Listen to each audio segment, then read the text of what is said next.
大家晚上好，我换了一个工作室的背景。好，看看都说了些什么。黑神话游戏里边为啥没有唐僧？另外，哪吒和红孩儿的家庭出身迥异，是否造成了两人截然不同的结局？一个奉旨造了爸妈的反，最后参军复员当了公务员；另外一个成了善财童子，底层奴才。你慢慢打吧，这个里头好像有红孩儿。很羡慕小范有老范这样开明的父亲。我也比小范大半轮啊。父母看到游戏就觉得是毒害，看到谁黑神话说打打杀杀暴力啊，这个好吧。今年 TGA 压力应该很大吧？万一没把年度最佳游戏这个奖给黑神话，大概率会被骂辱华了。怎么说呢？你们真的觉得黑神话达到 TGA 的水平了吗？这个其实我觉得像今年的，甭管是前面的这个塞尔达，对吧？塞尔达是今年的吧？应该算啊，还是说这个今年的这个《艾尔登法环》的 DLC，我觉得都是挺猛的。所以为什么就一定是黑神话呢？我觉得黑神话算是中国的，这个3A 里头的一个开山之作，但是对于全球来说，这个你真不能这么讲，对吧？就跟比如说家里有小孩考了100分啊，然后呢，这个这个就是我们就是世界第一了啊，任何人敢不承认你就是这个侮辱我，这个事儿真的没有必要，对吧？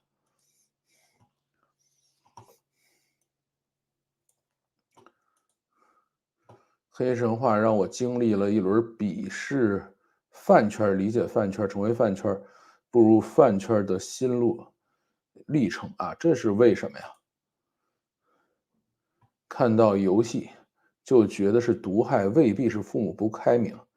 其实有相当多的情况下，游戏是有点毒害，游戏不节制是给大问题啊。这个从青少年大脑认知和情感发育的角度来看，普通青少年玩电子游戏其实是在激励快思维。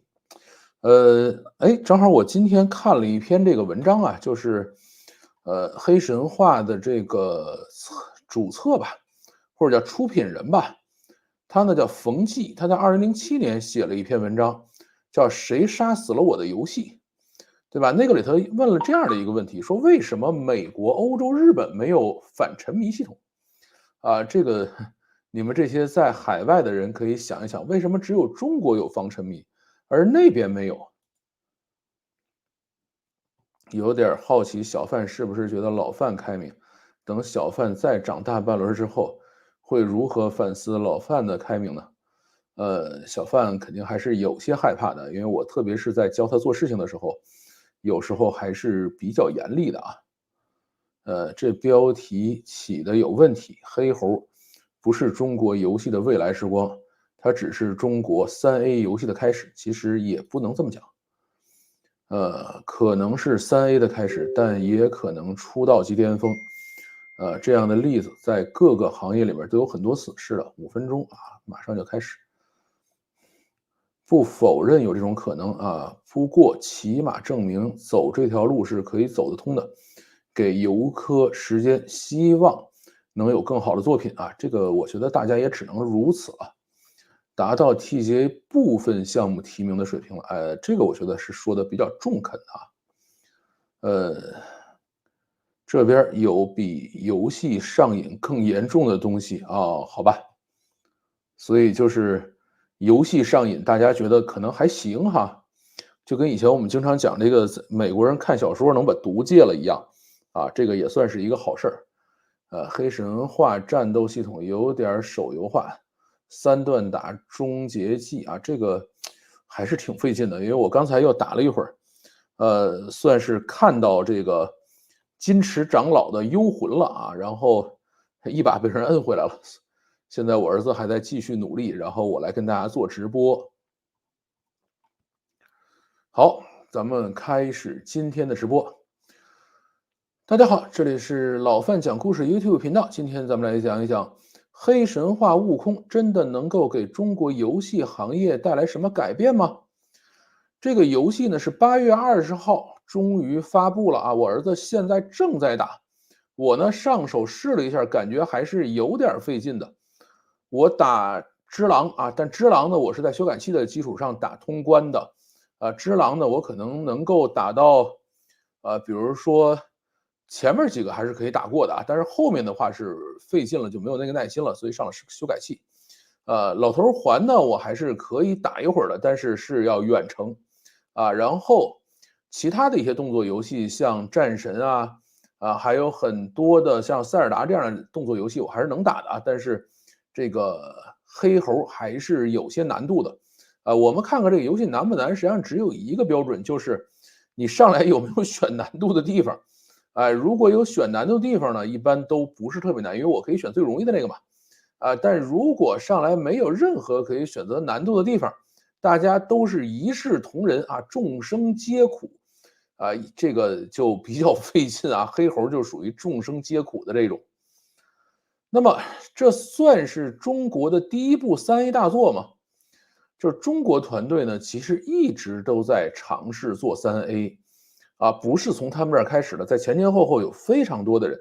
我们以前团队里呢还有一个小伙子，也是要做3A，就一定是要做单机游戏，要做 PC 端的游戏，要做端游，后来去了 B 站了啊。然后这个小伙子其实也算是这个行业里边的一个代表，而且我们也见过很多的，始终在坚持做这种单机游戏的这样的团队啊。当然，大部分饿得快揭不开锅的一个状态。那么有没有人做出过3A 呢？其实也有人做了啊，但是只是呢，做完了以后效果不好啊，卖不出钱去，也卖不出这个数量来，那么大家就不承认它是3A。其实大家要注意，3A 这里头并没有任何一个 A 说是你一定要卖得好或者这个游戏一定要好玩才叫3A，不是这样的。3A 只是说你用的时间、用的钱、用的资源多而已跟这个游戏卖的好不好，跟游戏好不好玩其实是没关系的。以此为标准的话，中国其实做了一堆3A 游戏了，只是原来的都不那么让人满意所以我们就没有把3A 游戏的这个桂冠戴在他们的头上。其实以3A 的标准来衡量，中国非常多的游戏都是达标的为什么中国那些花了很多时间、金钱、资源做出来的游戏，大家不认为是3A 呢？这个其实很大的一个原因就是 MMORPG 的那段时间里头，竟然走了一个弯路为什么？因为我原来是盛大的我到盛大网络的时候接受的入职培训里头专门就有一条说中国人为什么去做网游了为什么去做 MMORPG 了？原因很简单因为其他游戏不挣钱因为盗版，因为破解，因为大家拿软盘拷来拷去或者刻光盘，对吧？那么最终唯一能够挣钱的方式就是网游这个客户端随便给你了，对吧？然后你只管是按时间、按道具、按各种这个抽宝箱或者什么其他的方式，你去付钱就完了这是唯一挣钱方式那么中国人呢，又相对来说比较路径依赖，什么意思呢？就是当我们发现有一条路能够走通的时候，我们就会把其他所有路径全放弃掉，所以大家就一脑门子全扎到 MMORPG 里去了。现在大家去看看3A 游戏里头有几个 MMORPG，其实绝大部分大家认可的3A 游戏都是单机为什么呢？因为 MMO 需要考虑很多其他的东西你需要更大的团队做更多的运营、做活动，对吧？而且还要考虑到游戏平衡性。那么你在这样的一个情况下，你就没有办法讲好故事你可以说我把场景做得很漂亮，把这个各种的打斗做得很好看，这都没问题。把数值做得很合理，把游戏设计得很平衡，都可以干就是没有办法说我有打击感，我有什么这个手感为什么？因为网上你要有了手感以后，你那个网络延迟你受不了，对吧？所以整个 MMORPG 算是把整个的中国游戏产业带到了另外一条路上。那么太多的精力呢，放在了和艺术以及可玩性无关的地方。这个里头要专门讲一下就是黑神话悟空的出品人叫冯骥，2007年写的一篇文章，叫《谁谋杀了我们的游戏》。在这个里边呢，他讲了几点第一个就是说，策划都不爱玩自己的游戏了，这个团队就废了。如果策划都没意思了那这个游戏不可能好玩。他讲到什么呢？他说你如果是个程序，你不爱玩游戏算了你可能就不爱玩，你就是来完成任务的。美工你不爱玩游戏算了你就是来完成任务的。如果连策划都不爱玩那这个团队是必死无疑没有任何可说的。然后呢，还讲了叫策划老油条的5个技能这个现在中国的游戏公司招的策划一般是这5个技能相对来说纯熟一点，然后其他的呢，至于什么游戏可玩性什么艺术性故事讲的好不好这些东西，其实不在这5条里头。那这5条是什么呢？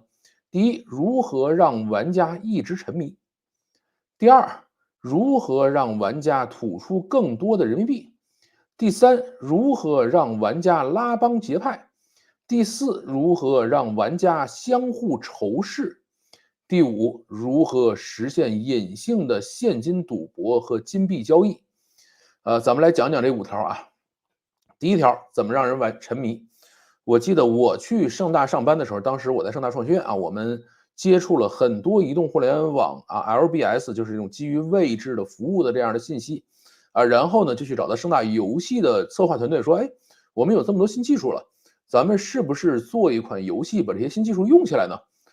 然后呢，人家像看傻子一样看着我，他说你知道我们策划的这个目标是什么吗？我说不知道。说2个目标一共只有2个非常简单，非常淳朴我说第一个目标是什么？让用户上线。我说可以理解这个没问题。我说我们有 LBS， 我们可以在任何地方让用户上线。他说第2个目标是什么？第2个目标叫不让用户下线。当时就把我问那儿了什么意思呢？因为你一旦做了 LBS， 人就要到现实中去，对吧？因为你要到现实中去捕捉小精灵，捕捉小动物，它这个东西才有 LBS， 才有地理位置相关的服务嘛而且还要到手机上面去使用，那么这个过程中一定要下线。那么我们使用任何新技术到这种传统网游里头都是不行的，因为我们会让用户下线这个是不符合的所以当时就放弃了。第2个呢，就是说如何让玩家吐出更多的人民币。这个因为我以前在游戏公司也干过，对吧？那么我们是知道的怎么去设置这种宝箱，怎么去设置激励，怎么能够诱导它第一次充值，对吧？第一次充值一定是特别少的因为充值这种事情只有1次和无数次，如果你一开始设的这个级别高了以后会怎么样？然后怎么让它充值了以后无法退款？因为充完值以后有一部分的这种游戏资源要尽快的让你消耗掉，这样的话你再去申请退款的时候就退不掉了，对吧？这个是大家都会去思考的问题。至于说拉帮结派呢，可能很多没有设计过游戏的人不太了解像 MMORPG 它是有规则的第一个就是你在可能10级之前，就是在新手村附近晃悠，可能5级不出新手村过了5级到10级，在新手村周围逛一逛，可以向目标前进了可以去稍微探索一下地图了。然后到10级以后10级到15级左右的时候，就要打副本。打副本什么意思呢？就是你要进到一个地图里边去在里边去干掉一些怪物，而这些副本的难度呢，一个人是过不去的，一定要去拉帮结派。为什么一定要拉帮结派呢？而且为什么一定要设置一个环节，一定要让你在这个地方拉帮结派呢？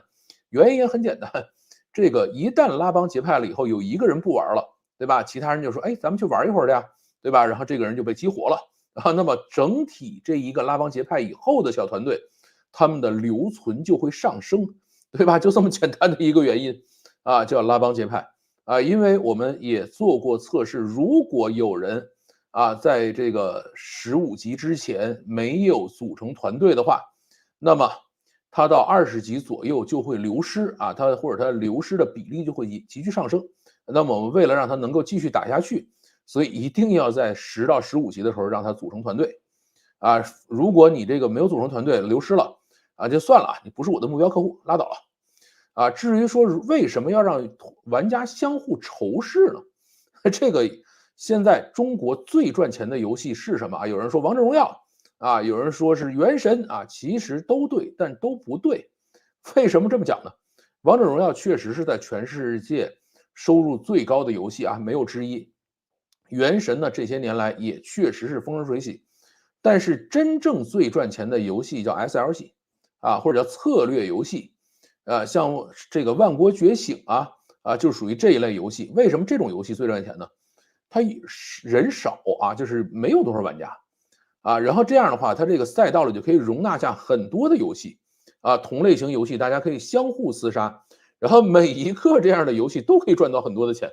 它不像王者荣耀这样，等于整个腾讯就靠它一个，然后全世界都在玩这一个游戏。原神也是这样，但是像 SLG 游戏，就是大家可以这个游戏里玩一会儿，那个游戏里玩一会儿，每一个游戏玩个比如说一两个月，然后换一个游戏可以接着玩啊，而且都是乐此不疲的往里充钱。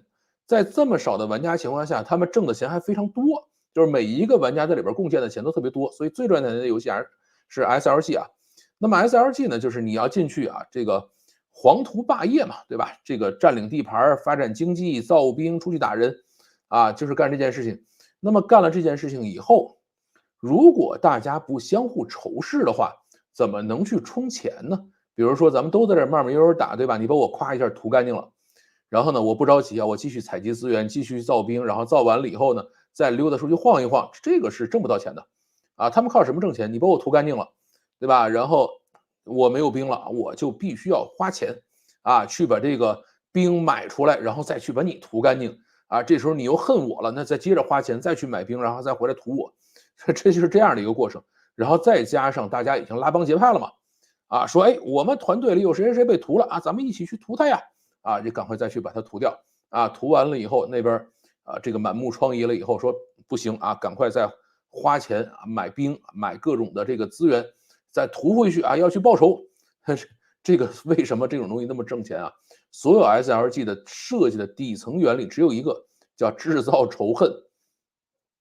那么第五条啊，不知道大家有没有听懂？如何实现隐性的现金赌博和金币交易？啊，因为你把所有的这前面4条都做完了以后啊，挣的钱还不够多。那么再往后呢，叫擦边球了。第5条实际上是擦边球，对吧？大家怎么能够挣到更多的钱呢？哎，就是我们要想办法让你把钱放进来，然后进行一些赌博。那你要一旦进行赌博了以后，对吧？它就需要经济系统，因为我赌博一定要赢钱嘛，或者说我在游戏里边挣到的金币一定要出去嘛。那么就要去做金币交易啊！我要让你在游戏里边挣到的这些钱，要在现实生活中也能改善你的生活。但这个事儿是违法的，在中国违法啊！但是每一个游戏公司的人啊，都会去想办法设计相关的金币交易，否则的话，你整个的体系是转不起来的啊！这个是这个策划老油条的5个技能。所以我们原来经常讲叫日韩游戏好看，欧美游戏好玩，中国游戏赚钱。在赚钱这件事情上来说，全世界任何一个国家的游戏比咱们都差得很远啊！千万不要觉得，哎呀，这个《荒野大镖客》卖了多少个，然后 GTA5卖了多少份，对吧？然后其他的这个艾尔登法环卖了多少份，这个塞尔达传说卖了多少份啊！千万别想这个挣钱这件事儿，他们差老鼻子了啊！想都不用想啊，跟什么原神啊，跟这种 SLG 啊，跟这个叫做什么王者荣耀比起来啊，都是弟弟。网游呢，它等于从一次性的这种电影类的销售消费，因为像我们做这种单机游戏，其实是在看一场互动电影，变成了一个什么呢？变成了一种可以持续运营的主题公园，对吧？它要不停的进去做投放，不停的进去做活动的运营，不停的投入新的内容。你像打这个叫魔兽世界的人啊，不停的升版本，每一次升版本就会有新的内容解锁。原神也是这样，持续更新啊，这么多年来每年都会更新多少次，然后更新了大版本以后就会有新的内容可以打，对吧？它是靠内容消耗来去让大家玩下去的啊。那么在这个过程中，这个游戏到底好不好玩？这个游戏到底有没有游戏性？到底有没有艺术？到底有没有把这个策划想要体现的东西体现出来，他们早就忘记了啊，跟这个已经完全没关系了。再往后呢，是咱们开始玩手游了啊，手游基本上全是中国人的啊，全世界的手游好玩的、挣钱的都是中国人造的啊，没有任何之一的事儿啊。咱们呢在手游阶段基本上算是被谷歌跟苹果还有美塔给收割了啊，不是咱们收割全世界，对吧？是咱们被谷歌、苹果、美塔收割了，然后咱们从全世界挣回来的钱都给他们3家交上去了。大家呢都是在给广告商打工，对吧？超轻型的游戏，就是越轻的游戏这一块就越极端啊。你说我是很重的游戏里头，可能广告投放的成本还没有那么高啊，但是越轻的游戏广告成本投放的那个比例就越高啊。我们都是比较说，我花多少钱做游戏，花多少钱打广告啊，甚至有一些不太了解游戏的人会一拍脑袋，说：“哎呀，是不是1:1？比如我花了1000万人民币做了个游戏，再花1000万人民币去投放，这个游戏就成了。”啊，甚至还有人大言不惭说：“哎呀，这个行业惯例是这样的啊。”其实扯淡。这个像我们以前做手游公司的时候，啊，手游一个很好的游戏啊，能够在全世界排行榜上排得上号的这种游戏，对吧？或者说在短暂吧，可以在全世界上百个国家排到排行榜第一的这种游戏，它的研发成本的话，也就是几千万人民币啊，2、3千万人民币。然后投放是多少钱呢？投放是一年大概1亿多美金，对吧？一年啊，你第2年还要接着投啊，可能还投的还更多。所以呢，这个完全是不成比例的啊。这算是中度游戏，如果是轻度游戏的话，这个可能它每年的这个就是研发的投入可能也就只有几百万啊。那它的这种买量的，就是投广告的投入的话，会达到数亿美金啊，这是一个非常大的这个数字啊。所以越轻的游戏，这个就越极端。那么大型的 SLG 制作成本跟周期呢，其实都已经接近3A 的水平了啊，不是咱们没做过3A。中国人呢是靠内卷以及提高了效率，降低了成本，从而呢显得这些游戏达不到3A。就比如说我们做一款游戏花了几亿人民币，2、3亿人民币，达不到1亿美金，对吧？然后呢，人家3A 至少应该做2、3年啊，我们只做了1年半或者做了2年就把它做出来。像大型的 SLG 大概都是要这样的成本的。其实这些游戏如果放到欧美去制作，妥妥的3A，对吧？因为他们工资又高啊，人又悠闲，也不加班啊。一个咱们国内，比如说像《万国觉醒》这种游戏，你要到美国去做，到欧洲去做，他们花个几亿美金，然后这个做个3、5年是太正常不过的事情了啊。但是呢，在这个 SLG 里头，大家不愿意承认他们是3A 的一个核心原因，就是核心的驱动力是仇恨。对吧？仇恨已经遮蔽了所有的东西。那么大家有没有想过，3A 里头这3个 A 最难的是哪个？3A，a lot of money，a lot of resource，a lot of time 啊，3个，很多的钱，很多的资源，很多的时间。这3个 A 里头最难的是什么？这个中国人比较擅长的是什么？集中力量办大事，对吧？所以把钱凑一块儿，把资源凑一块儿。这个咱们比较擅长啊，人呢，这个我们还有一种东西叫人矿啊，这个咱们也擅长，大干快上啊，多快好省，快呢也是中国人相对来说比较擅长，甚至是比较骄傲自豪的事情。所以3A 里头最难的，对于中国人来说是 a lot of time 啊，是最长的时间。为什么呢？因为做3A 游戏的这么长时间里头，它的结果其实是不确定的。就是中国人，你说有一个很确定的结果，他就敢冲上去搞这个事情，而且中国人其实赌性是很重的。但是在结果不确定的时候，你让他冲上去搞一把，对吧？这个很多中国人是不愿意去干这个事儿的。未来不可预期，随时有可能倒下的情况下，为什么要做长期投资？为什么要搞耐心资本呢？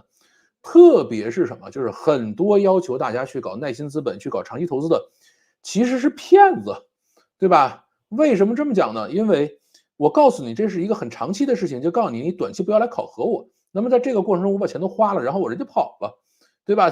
那么谁还要好好的去干活呢？我已经把钱都骗到手了，啊，我为什么要去老老实实做事情，对吧？那么大家就更不愿意去做长期投资，而且版号呢，其实是有极大的不确定性的。我曾经坚信黑神话是拿不到版号的啊，原来还跟大家打赌，对吧？甚至还有人说，啊，咱们一人拿几百万出来，咱们来赌一下啊。那这个事儿我肯定输了啊，但是输了呢，啊，咱们花钱买个黑神话，咱们打一下就完了。但是我输了的原因是什么？并不是说黑神话因为做的太好了，黑神话因为符合版号要求都没有那个啊，纯纯的双标，对吧？一切皆有可能。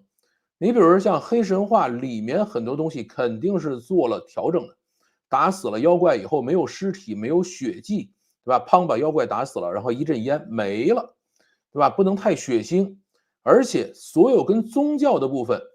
只能是游戏里边有，外边你要敢说这个里有宗教的，直接封号啊！现在已经有抖音的小姐姐说，我来给大家解释一下，对吧？那个小姐姐好像是清华毕业的，说黑神话啊，这个经书到底是什么意思，直接就封号了，对吧？因为中国有很多话就是这样的，就是他能说啊，普通人说不了。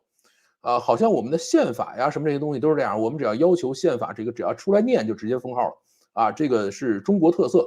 但是这事儿呢，就是啊，这个他觉得可以就可以了，所以黑神话能够拿到版号，不代表同样的产品也能够拿到版号啊，这个是完完全全不确定的啊。据说呢，这个里边是有坏结局啊，也有好结局啊，但是呢，跟大家讲一下，就是有很多人已经打到坏结局了，就是重新戴上金箍，重新回去做这个孙悟空做这个齐天大圣去了啊，这个就是等于接受招安了啊。但是呢，好结局是不带金箍反上天庭，对吧？当然，现在还有人猜有没有第三结局，有没有第四结局啊？甚至还有一些这个比较二的博主上来说，我保证一定有第四结局。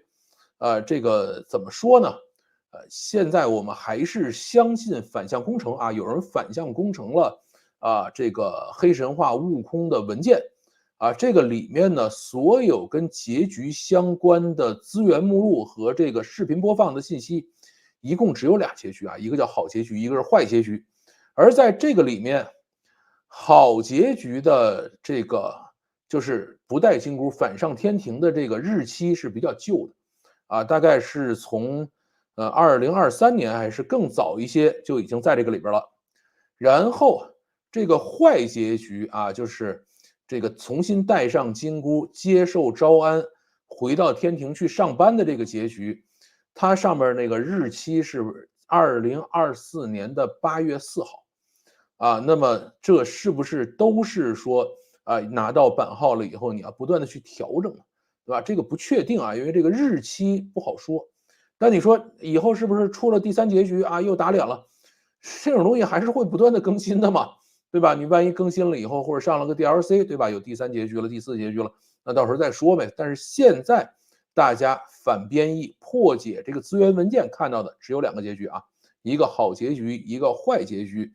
而好结局就是老老实实是一直就有的啊，坏结局老老实实带上金箍回去上班的，是最新日期的，或者说最近还在修改吧，不能说最近新加的，最近还在修改。那么黑神话悟空呢，其实也算是一次工程方面的胜利，因为花了这么多的钱啊，虽然以前也有人花过，对吧？即使是做这些国内的大型 SLG，其实花的钱绝对是要比黑神话悟空要多的，组织的团队也绝对要比游戏科学要大得多啊，就是很多的游戏公司里头那种几千人的团队是比较多的啊，然后这种黑神话悟空。做到完了才150人啊，这个其实是一个相对小团队做的事情，但是呢，他在6年多的时间里头，慢慢的把它做出来了啊，这个还是相当的强的一个工程方面的胜利啊大家有没有印象啊？原来有一部电影叫《阿修罗》啊，这个电影呢是投资了7.5亿人民币，然后请梁家辉梁家辉、刘嘉玲啊、吴磊这些人去演的，最后呢彻彻底底的扑街。然后采访这个导演叫张鹏的时候，导演讲了一句当时被人嘲笑的话，是什么呢？就是中国也有了1亿美金以上投资的电影，我们呢就是把整个流程走通了。虽然最终的结果不好，但是我们也积累了经验。这个当时这个话说完了以后，所有人都在笑话他，对吧？但是你现在看一看，花1亿美金拍一部完整的电影，其实是挺难的啊。很多人说花1亿美金多简单啊，对吧？我来我也行，对吧？我把这个1亿美金拿去拍电影，剩下这个9990多少美金，我直接揣兜里不就完事儿了吗？啊，这个真的不是这么回事啊。如何让钱在正确的时间点花在正确的地方，这个就是工程奇迹啊。这个孙悟空啊，或者叫黑神话悟空呢，能够按部就班的做出来，这是非常难的啊。美术资源的成本、研发和引擎相关的这种成本，特别是他们还使用了新引擎。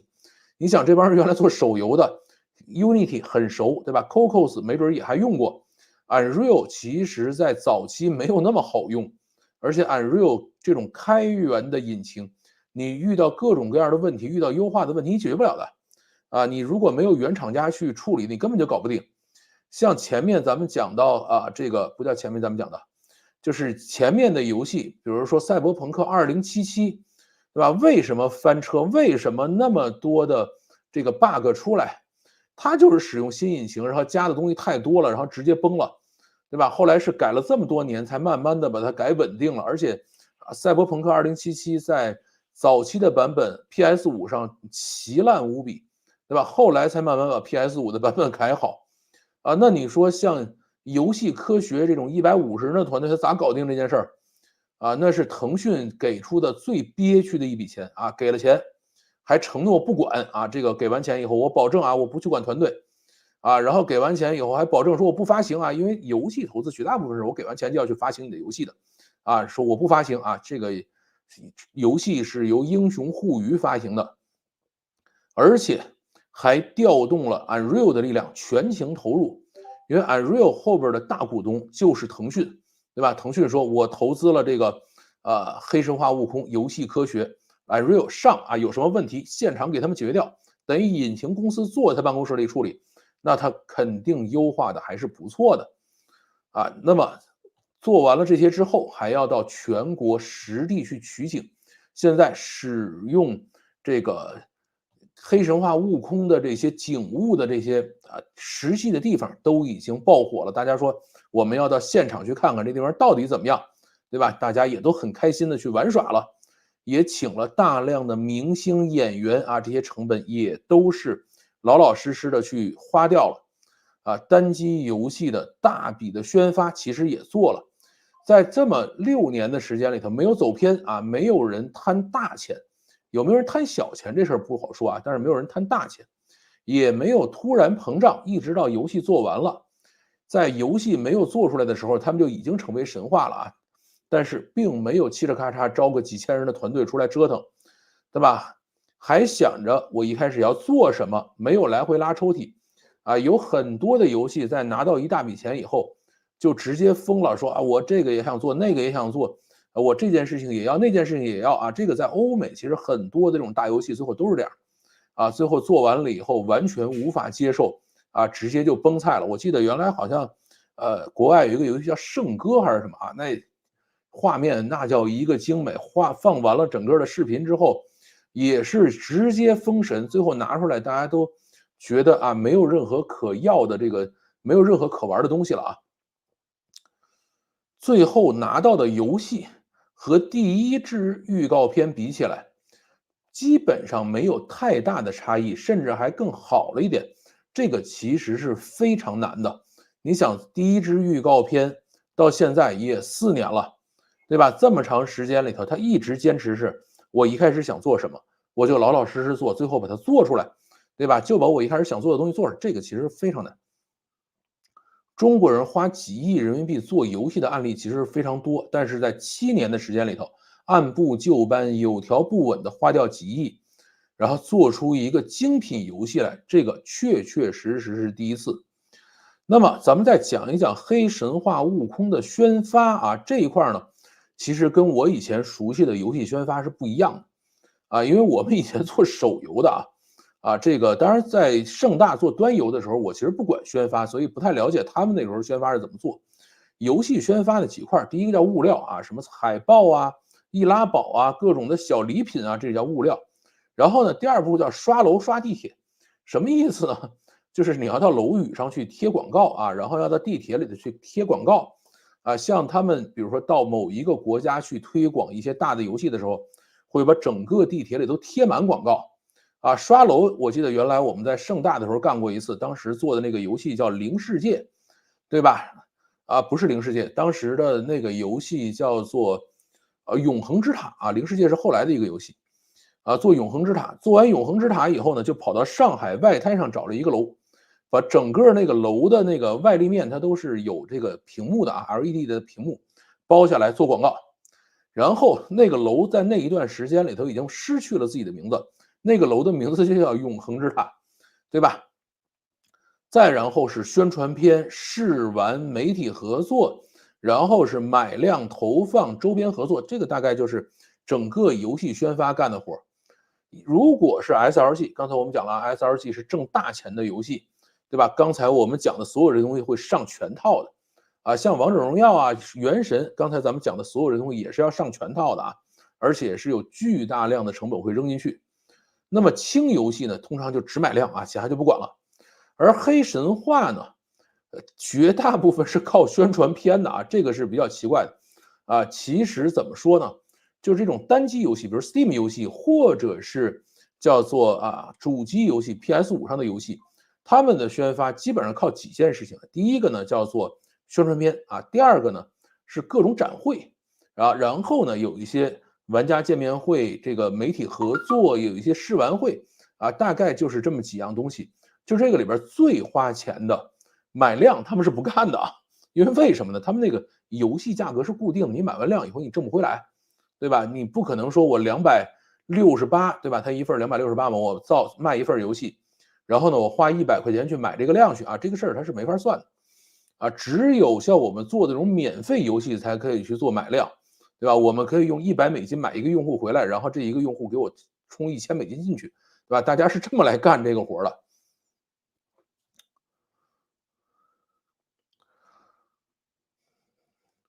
那么做宣传片是不是就要比刚才我们讲的所有的这些东西合在一起要省钱呢？其实也没有那么省钱啊。宣传片的制作成本其实是非常高的啊。我以前在盛大呢加入过一个游戏团队叫零世界团队啊，这个团队我自己在里边干过活了啊。然后他们做的那个宣传片应该是在2009年还是2010年放出来这个宣传片。当时大概花了600万人民币做了一个宣传片，在美国请的大的这种 CG 制片和这种大导演，然后整个做了一个宣传片出来，当时也是震撼效果的，一片封神的一个东西。当时我们干过啊，这种东西绝不是说我自己找个剪映啊，找个什么东西咔咔咔一剪就完事儿了啊。这个做一个这样的宣传片的成本也是可能几百万，没准到现在要几千万了啊。那当时我讲的是2009年、2010年，对吧？现在已经又过去10年了，还有通货膨胀呢，对吧？所以宣传片的制作成本是非常高的。那么在这个《黑神话：悟空》呢，是2020年的8月20号，第一支13分钟的宣传片就直接炸了，而且直接封神啊，就是说新的神来了，咱们就等吧。啊，这个8月20号呢，算是黑神话悟空的一个或者叫游戏科学的一个关键时间点吧。就是他每年的8月20号都得干点什么啊？从2020年8月20号第一支预告片开始，到每一年的8月20号，要么有预告片，要么有媒体见面会，要不然是有这个试玩会啊，都是这样的。一直到2024年的8月20号，游戏正式上线。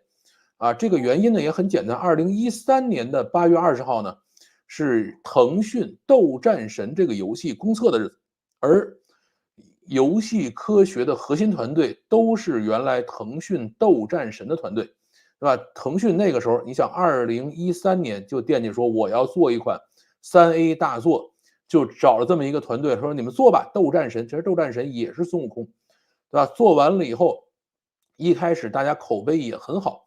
但是呢，它是一个 MMORPG，你按单机做完了以后，你要想再往里补内容就补不进去了，对吧？你想再按同样的这个这个时间不停的往里加内容，你是没有这个能力加进去的那么再加进去的内容就开始粗制滥造，然后口碑就开始下滑然后这些团队跟他们腾讯闹腾来闹腾去，最后离职了，出来了，对吧？在这样的一个情况下，才有了后面的游戏科学所以他们就永远记着8月20号。到了游戏科学以后，为什么还是做黑神话悟空呢？就是西游这个梦没有结束，对吧？大家总是不太甘心，还要接着玩下去，所以每年8月20号都要折腾冯骥呢也说没什么特殊的有人采访的时候，为什么都是8月20号对吧？说这个只是不希望碰到 ChinaJoy 的热点因为 ChinaJoy 每年呢是在7月底8月初开所以我晚几天，对吧？那么这样的时候呢，这个大家还有这个游戏的热度在这儿，但是呢又没有说那么大家都集中的去发布游戏的一个ChinaJoy 的这个热度，所以我晚几天就搞他是给了这样的一个解释。但是呢，千万别信这个有人呢被东方学校开除了以后，就要创办新东方，对吧？嘴上可以不承认，但是心里总是放不下，总是意难平吧。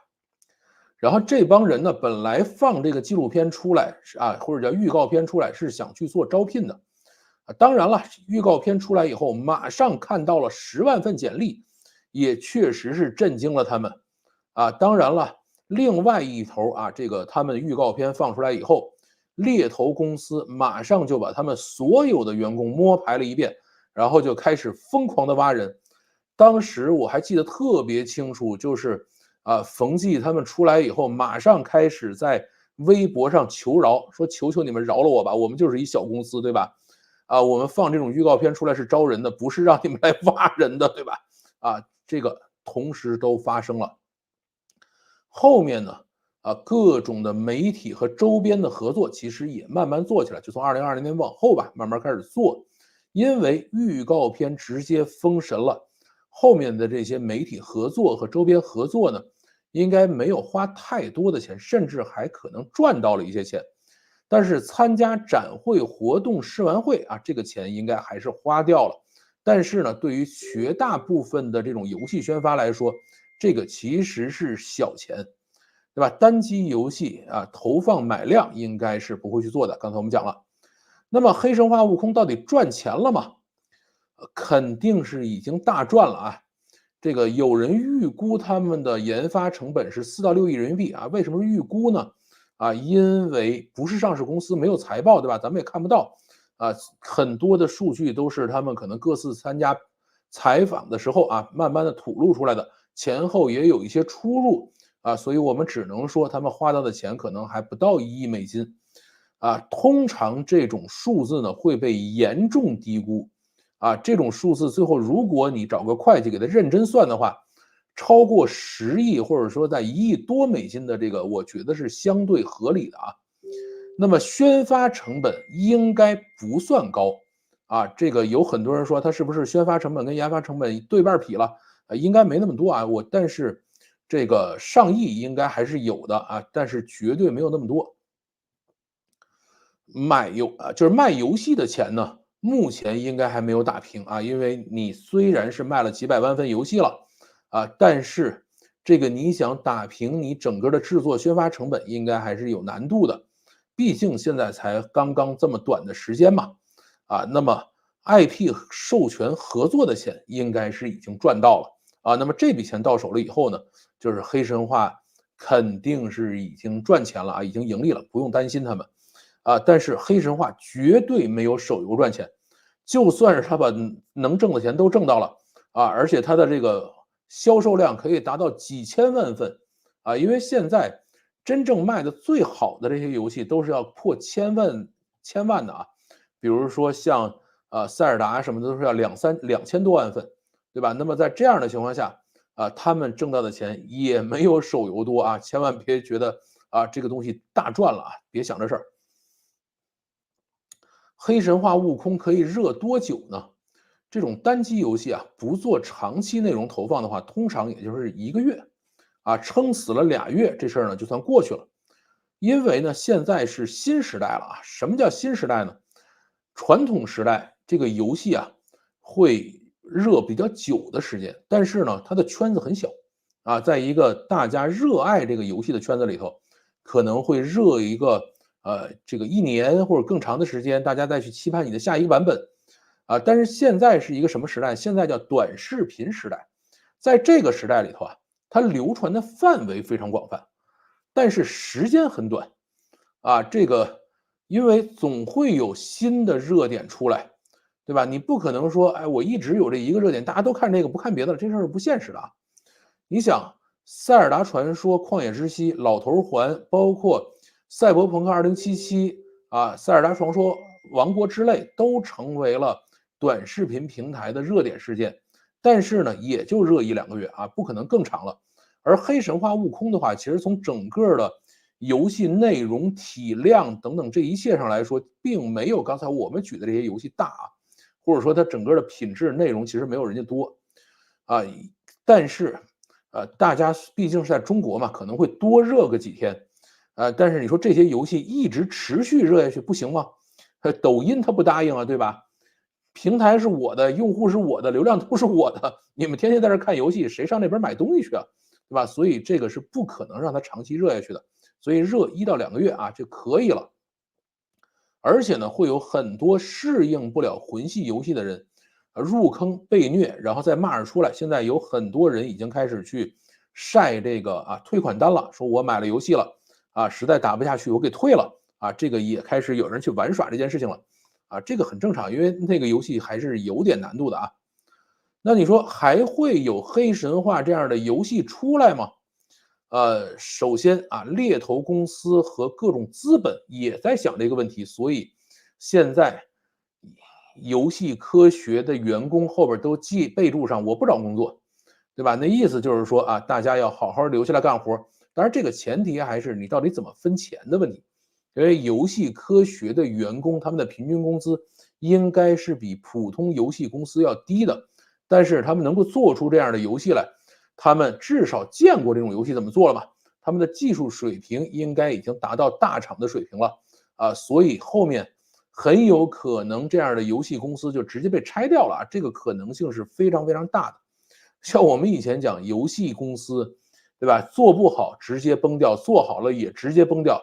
因为你一旦做好了，特别是像黑神话悟空这种现象级产品，只要做出来了那么各种资本各种猎头公司就直接开始在你们家游戏公司门口蹲守了像我们以前就有些同事干这种事儿开着特别特别好的跑车到人公司下边去跑滴滴然后呢每天晚上10点去谁加班了我就给你拉出来，拉完了以后跟你聊你们技术怎么样谁技术好，谁技术不好你愿意上我那上班吗？就开始搞这种事情这个大家无所不用其极。那么游戏科学呢，我们还是希望它能够稳住团队，继续做出后面的产品吧。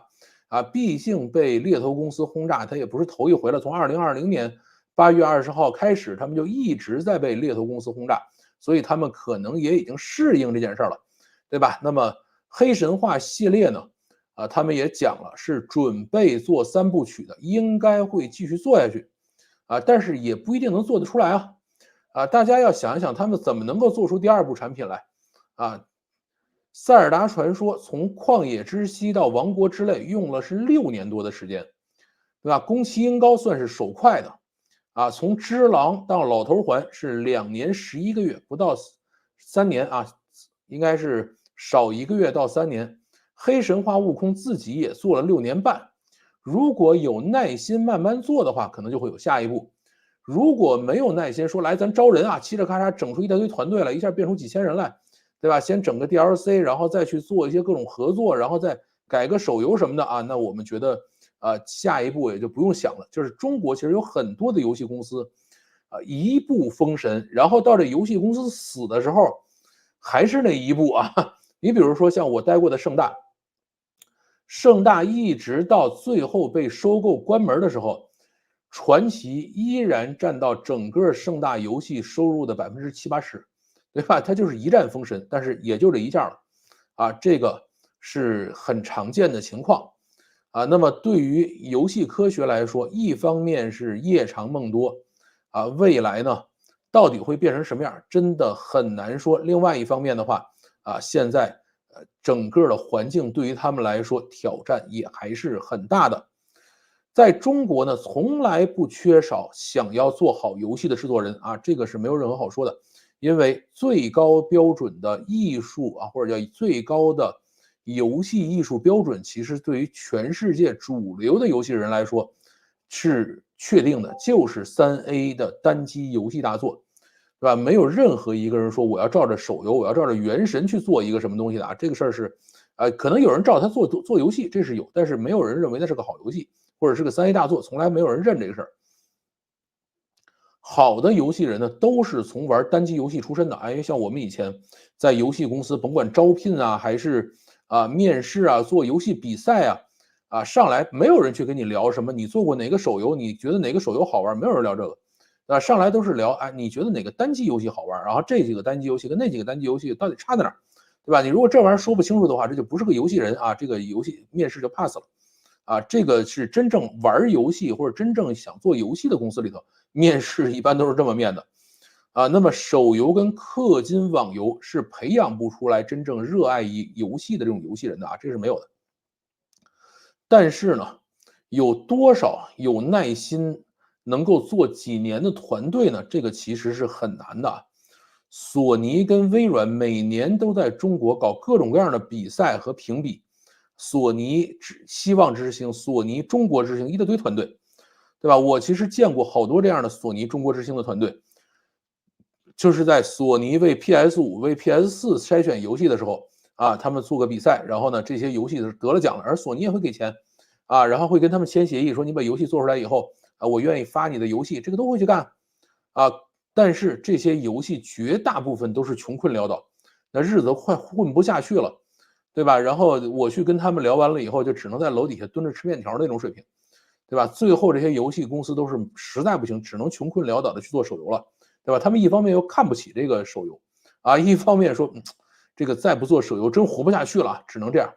而游戏科学呢，其实也是一边做手游一边做黑神话悟空的就是他们手游团队一直没停过，他们的手游一直在给他们的黑神话悟空的团队提供现金流，对吧？虽然后来还有一些其他的投资，但是早期其实都是靠手游团队来养。虽然很可惜，但是呢，在黑神话悟空之后，必然会有大量的钱被浪费掉，总有老板会站出来问：“哎，咱们搞一个行不行？”也总有狗腿子冲上来说：“行，老大你太英明了。”然后就开始挖人开始砸钱，开始大干快上但是刚才我们讲了3A 游戏里最难的那个 A 是时间一旦开始挖人、砸钱、大干快上，一定是做不出来的。其实我们在游戏圈子里头看到过很多这样的案例，对吧？在 SLG 火的时候，有些房地产商都找我们说：“哎，我们想做一个 SLG，那个能不能帮我们攒几个人或者攒一团队？我们有钱我这儿有个这个5000万，有个几千万攒个团队给我们整一个。”然后呢，我们就朝着他乐这个像我算是比较有良心的，有那没良心的就说你先给我点钱，我帮你弄去这事儿肯定行，那就属于纯骗傻子嘛，对吧？这个呢还算是小钱有一些大厂超 SLG 还是挣到了钱了然后等到原神火了以后，哇，这直接把坑挖给整个行业了，一堆的行业里的大厂说我们也要做原神这个砸钱砸人砸资源上去做原神去，最后做出任何东西来吗？没有任何人做出类似于原神的东西来，对吧？这个已经不是大看快上能够干得出来的了。然后他们也上米哈游挖人挖完了以后回来他就是做不出来，这你没办法，对吧？因为原神这种东西也是需要长时间积累的，对吧？你没有长时间积累，你没有对这个故事本身的这种热爱和追求，你就做不出来，对吧？它很简单的一个事情。而对故事本身的热爱与追求，你就没法大干快上，它这个东西是矛盾的两面，没法去统一的。那么现在像黑神话悟空这种东西，实际上要比原神还难做，对吧？大家关起门来做6年、做5年，或者做哪怕再短，我觉得这个东西你做个3、4年也是正常的，对吧？那么在这样的一个基础上，谁会说我给你钱做4、5年，你耐心做，我不管你，对吧？如果真的有老板说，哎，我愿意给你这个我10亿人民币，然后给你5年时间，我不管你，我估计我都未必能够经受得住考验啊，可能直接把钱揣口袋里我就跑了，对吧？出去没准还录个视频啊，我跑了啊，你们那个他自己看着办吧，对吧？他会有这样的情况出来，哎，所以呢，这个一定会有大量的钱被浪费掉，但是呢，这个怎么说呢？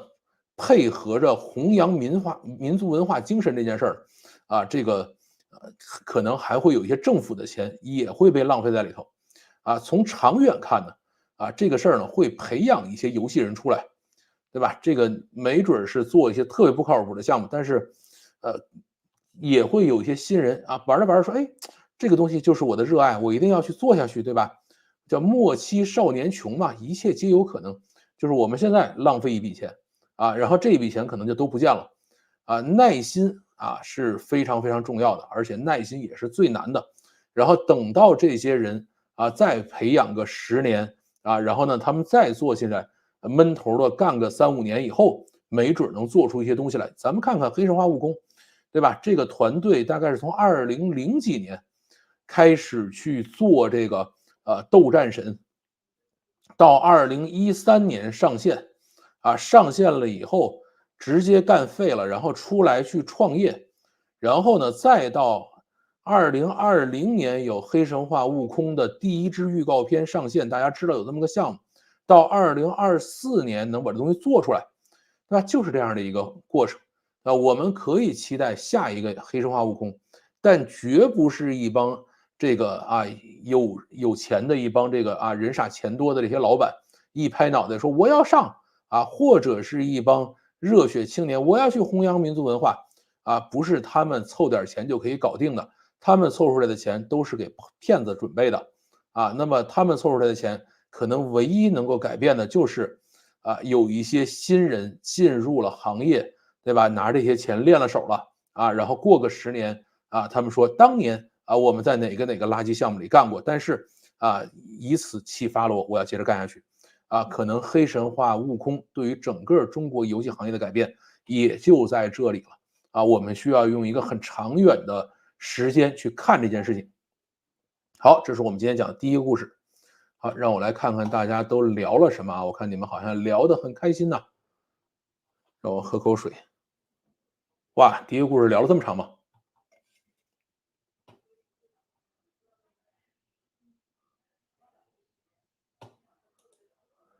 土拨鼠来了这个打游戏边听直播边打第5章你打的靠前。这个我还在这个李斌那里去折腾呢，就是未来汽车的李斌长得跟这个大脑袋一样。我现在年纪大了玩不了这种游戏了。我年纪也大了，我还是要去打的。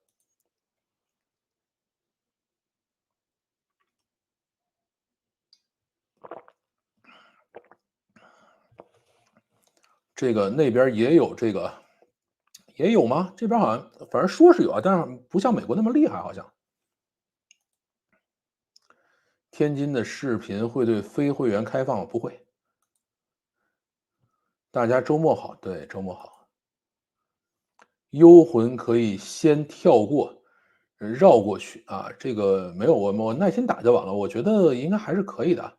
周末好周末好。据说得在某个 boss 前回来打否则就消失了耐心打吧。中国也不缺什么题材，就是没人好好做。是的，中国其实题材蛮多的点赞点赞，你们都点赞了没有？这种越吹越营销的越不想玩这个其实他们怎么说呢？这个叫现象级产品，他们算形成大势了。就是很多，你比如像我今天来讲黑神话悟空，对吧？其实我前头还讲过几期，人家给过我钱吗？也没给过。但是为什么要来讲呢？这就是流量嘛形成大势了就会裹挟很多人一起去讲，这个没办法。玩家玩的是游戏，策划玩的是人性，是这样的。老范说的是 Pokemon Go， 对，是的。打斗型的游戏玩时间真的很累是。冯骥小时候家里没有地图，长大后也没见过地图，哎，这个就不讲了。反正打这个大家吐槽最厉害的就是找不着地儿。今天不晚。我记忆里副本最早是集大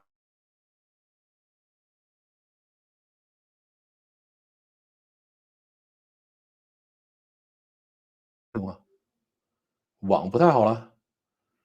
鬼吹灯这类题材做成3A 大作来，有人干过啊。当时鬼吹灯拍电视剧的时候呢，有人买了他们家的这个IP 啊，买完了以后呢，并没有做出真正的3A 大作来，他们好像是做了一个 SLG 还是做了个什么东西啊，但是后来就不了了之了。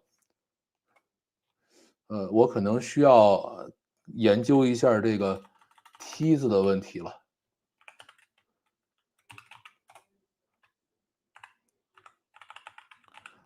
稍微等我一下，我们去换节点，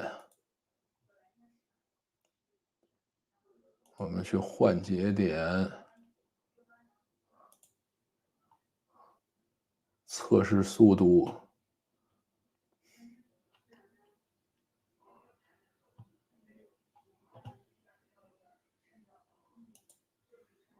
哦，原来是这样的，原来是这样的。换这边，保存。好，好像又回来了哈。啊，那反正现在节点要再调整一下，啊，不管它了，继续。哎，怎么回事？哦，在节点调整，稍微等我一会儿。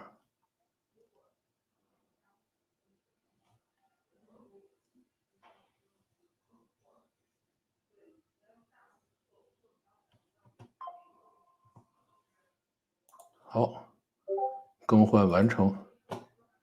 啊，冯骥问他爸爸为什么不买衣服，他爸说咱们周边全是名胜古迹，你可以自己探索。哎呀，这个就不要去写这个了。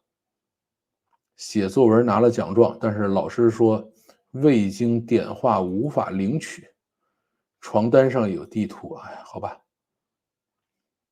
这个你们就不要在这编段子了啊！段子这部分我就不再继续往前走了。部落冲突，部落冲突呢其实挺挣钱的，但是呢挣的没有那么多。部落冲突比较强的地方是它的很长的生命周期，这个是它真正强的地方。而且部落冲突现在完完全全属于腾讯啊，比起各种，比如各种变种三国，对的，这个最赚钱的是《梦幻西游》啊，帮派对战洗点，啊，他们算做的比较完整的，但是最赚钱的不是他们啊，这个所有这种我们就不念了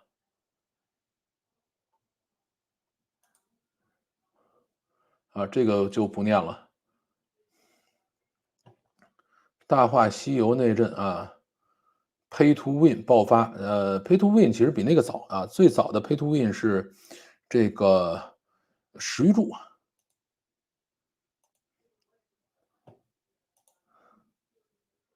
中国人喜欢闷声发大财，是的。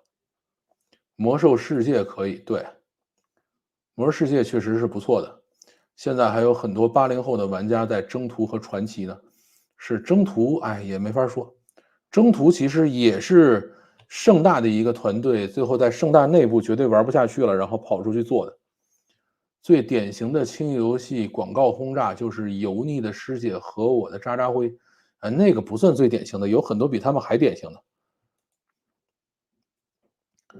这个就是如果你想看典型的这种游戏，建议你去玩当时我们的开山之作，叫别踩白块就这种超新星游戏是原来猎豹发明的啊，那个游戏叫别踩白块啊，服务型网游，社交化，直接跳出了买断制，各种爱恨情仇，其实就是微博加赌博加一点点游戏。哎呀，反正怎么说呢？时间啊，一个不是一个市场上的东西，没有人权优势啊。这个3A 在行业内也没有一个准确的定义，大家其实期望的是一个质量，是的。所以端游和手游的 KPI 不一样，对吧？是的，端游跟手游完全是两种东西。Hello，法律面前人人平等，党引领法律发展。是的，老太太国脚3A，现在已经300多了，什么东西啊？怎么能这样说？明明带上金箍才是好结局，好吧？这个有人不提，就带上金箍就算考公上岸了吧？啊，令人扼腕的是，全世界的游戏业都在往服务型手游上去游戏上去发展。是的，不，这个里头实际上是这样啊，就是你所说的全世界在向这个方向发展的最主要讲的这个公司，实际上叫育碧。啊，育碧说不，我就要向这个方向走。然后像其他的，比如说像这个 F 社呀，还有像这种很多的叫，比如做战神的这样的公司，对吧？还有包括做这个呃波兰蠢驴啊，做这个GTA 这样的公司，他们现在都是还是老老实实在做原来的游戏啊。现在真正倒戈的就是育碧倒戈了。中国人都想去体制内，好吧，1亿美金投资电影那种可能是洗钱，但是他那个电影呢，还真的是花了大钱把这东西做了，但是呢，很多人在花大钱的时候就已经忘记了，说我为什么要干这事儿。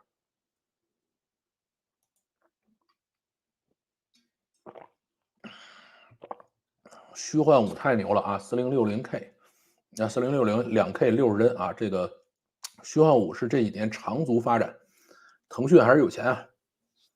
这个黑神话真正的结局可能是被和谐掉了，预告片里打天兵天将的内容被删了，应该是没做。等 DLC 吧，或者等其他东西啊。阿修罗只上架了3天，对，它上架了以后很快就下架了。UE5新是一回事儿，资源少才是最麻烦的，说明游戏里所有的东西都是0到1到10。我怀疑腾讯在拿版号这一块也下了大力气，从宣传片一开始的风向，游戏科似乎并没有并没有国内发行的打算。是的，但是后边肯定是，我觉得怎么说呢，也算是一个，就是整个的风向在发生变化。对，通关的人可以免费游景区啊，这个其实不是什么大问题了，4亿真不多，拍个垃圾电影都比这多。好吧，黑神话真是文化输出了。哎，其实你只要讲得好，这个故事就能输出。你像宫崎英高讲的《只狼》这个故事，我就非常非常喜欢。过1年后，大家只记得七龙珠的悟空，不一定啊，大家会被这个故事洗脑的。二维手绘、定格、动画、水墨风、三弦琴等等，啊，大家会记住的。文化输出这件事儿还是存在啊，我遇到了外国玩家，基本没买，有买的清一色是海外华人。我觉得还要看啊，慢慢的他会做得更好的。古空和悟空的区别还是很大的啊，这个是什么？Steam 平台3天内的销量已经是840万份了，好评率超过97%，平均游戏时长9.7小时。这个只能说明一件事，就是中国游戏买家的这个消费力是很强的。啊，全平台预估超1000万，1000万我觉得还行吧，但是1000万对于端游来说，就是对于这种客户端游戏来说不算大数字，但是已经算很好了。是中国人自己充啊，对，就是中国人自己充。你想，光海外华人就有上亿了，管他谁谁谁啊，自己喜欢玩就行，这个其实才是对的。就是像游戏科学的这个冯骥讲的，就是我爱玩，这个是第一重要的。你掺杂太多东西，我要赚钱，我要持续经营，我要让它这个留存变长，我要弘扬民族文化，我要政治正确，你把这些东西都蹭进去，好玩这件事都没了。其实我觉得国内有些人过于执着于一个翻译名字无论翻译成古空还是悟空，老外对于悟空这两个字该不认识还是不认识。哎，我觉得这倒是对的，就跟茶 T 和什么这样的是一样的啊。目前销量没有哪个数字证实超过1000万了，那就慢慢等呗。你别怀疑，中国都是这么上纲上线到民族大义、国家情怀的，上去了就再也做不出来了啊！都是中国人自己出品。黑神话在 Steam 上所有国家销量都是第一，别跟我说啊，这个都是各国唐人街买的，肯定老外有买的了，这个没什么好说的，因为他们还干了一个很神的事儿，是《纽约时报》报的啊，是法国的一个记者。准备去打黑神话去做直播，然后呢，这个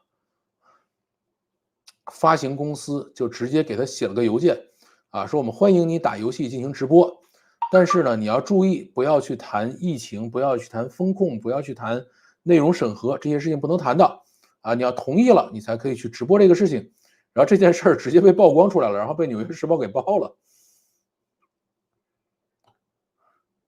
中国人，这个咱们就不管他了。看留言语言就知道购买的人是哪儿的，就知道了啊。这个有老外玩，这个你说没有这事儿，我也是不信的啊。这游戏最近很火，讲讲到底好在哪儿？画的真好啊！我要笑死了。反共可以，但是睁开眼看看世界，好吧？哎呀，这个反共也不可以，我们爱党啊。游戏是好游戏，无脑吹全球热卖不可取。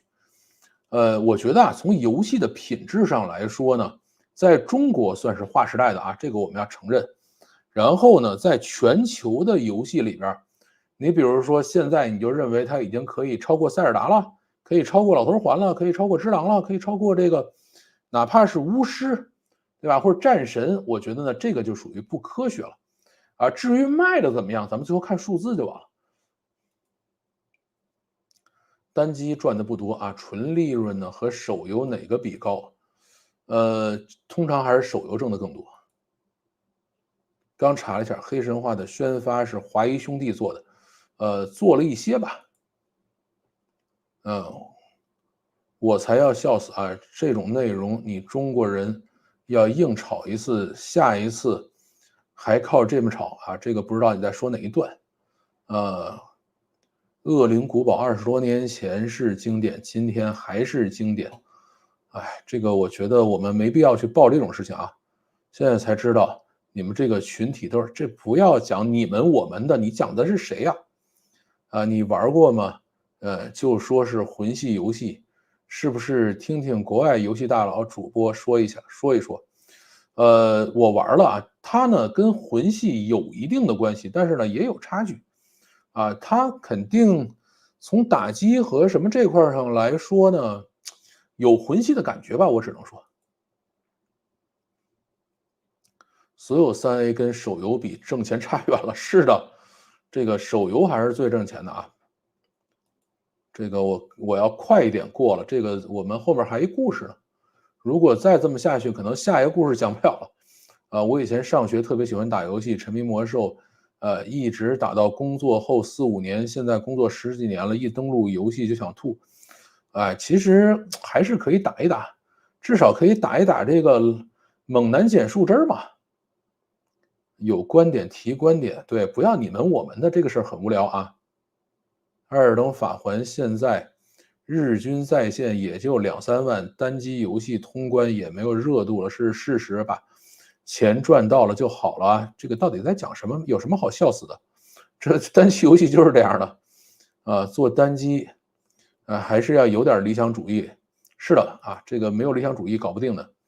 他们注册了黑神话姜子牙、黑神话钟馗，那么就等着打呗。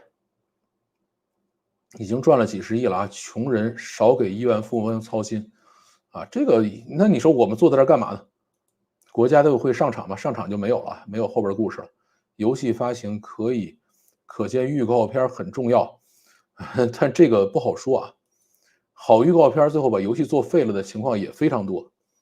如果国家队上场啊，中国游戏就真玩球了啊，不能这么讲，还是要党指挥枪啊，我们要听党的话。没有原神开路，悟空不会这么火爆这个我倒不认可啊。这个原神走的是原神的路，悟空走的是悟空的路。国家搞补贴呗，给和电车一样文化输出，千万别这么想啊！这种文化类产品，国家给了钱以后，它会指手画脚的。悟空 Steam 上啊，上线人数突破200万了，是的，它现在是全世界第2啊，就是像这个艾尔登啊什么都没有达到过它这么高的高度。米哈游让全球玩家认识到中国游戏是顶级的，不用米哈游，这个王者荣耀吃鸡就已经让大家认识到这件事了。In game 什么？3A 没有手游赚钱，是的。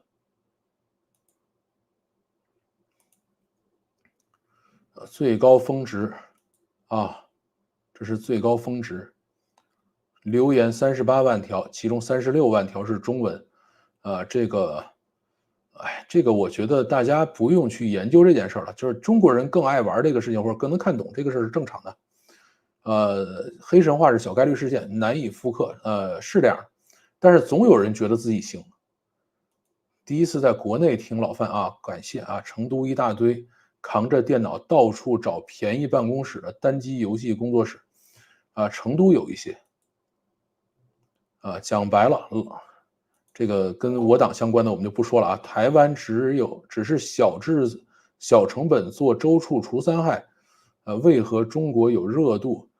因为我们的尺度你不行啊。这个天下为公啊，不知道你是在台湾还是在哪里啊？这个所讲这种的，就是带有这种地域性的呢，你最好先说我是哪里哪里的，然后再讲后边的事儿。人家成功你在一边瞎操心对，网游比单机赚钱更多，手游赛道更卷，每个月会有100张游戏许可。其实我觉得游戏就不该有许可，大家就随便做就好了，不要为难身在墙内的这个对，讲一些太奇怪的话就算了啊。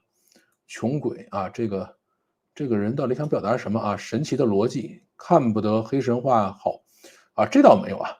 我觉得呢，黑神话呢，从他做那一天，虽然我不认为当时不认为他能拿到版号，但是呢，我也是希望他好啊，所有人都希望他好。墙内搞出原神、悟空、自由岛搞出了什么？这个我们不要去讲这个。给出数据，我们准备快速的往前翻了啊。这个我天，这么多 ！Steam 上热销游戏自己查这个我们准备你们这吵架了，我就不念了。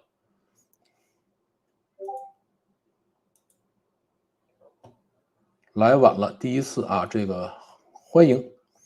黑神话已经销售了480万套，收入几十亿了这个不能这么算，还有抽成呢，还有税呢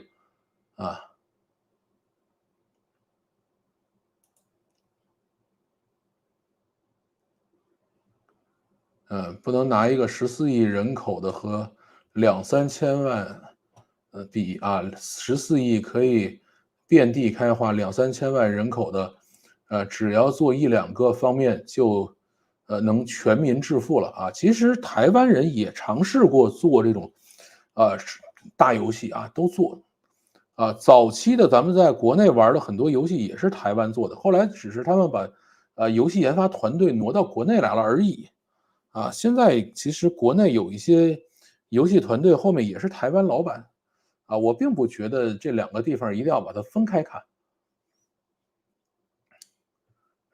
证明了有实力做3A，但说对行业未来的影响，我对行业未来的影响感觉就是要慢慢做不要着急。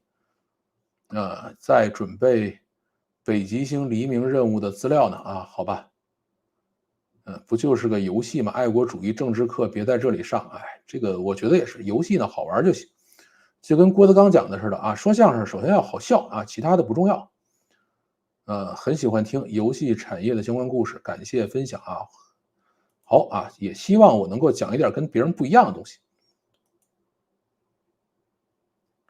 只能说一群媒体啊，这个我觉得你们就不要在这儿吵来吵去的啊，这个我们就不看了。这个中国游戏这样火爆啊，有些人难受啊，这有什么可难受的啊？欢迎打赏啊，非常非常感谢，路易斯苏梭，路易斯梭，这个是怎么拼的？这个台湾可以说我们搞好了芯片，你们14亿人搞好了吗？哎，这个我觉得真的没必要分得那么清楚。我记得我以前台湾朋友都跟我这么讲，说这个世界上的人能分男人女人就可以了，其他的再分就没有什么意思了。你为什么要去分他是大陆人还是台湾人呢？咱们本来就有实力做3A，同样也有实力，做大制作电影。全球很多顶级的游戏和电影都是用了大量咱们的人啊，这个，怎么说呢？你最后能够真正自己组织起来，不贪钱，能够老老实实把钱花了，其实挺难的啊。哇，500人了啊！今天刚才达到过500人，非常棒。太老了啊，已经打不动了，可以试试，挺好的。买个 PS5，原神星轨崩坏，也是这个确实是全球火爆啊。这个有点多，是吗？本来有实力啊，这个我们继续，大家不要吵啊。要什么硬件配置可以玩？Mac 搞不定啊，虽然大家有人在尝试用 Mac 玩这东西，打这个东西呢，最好是 PS5。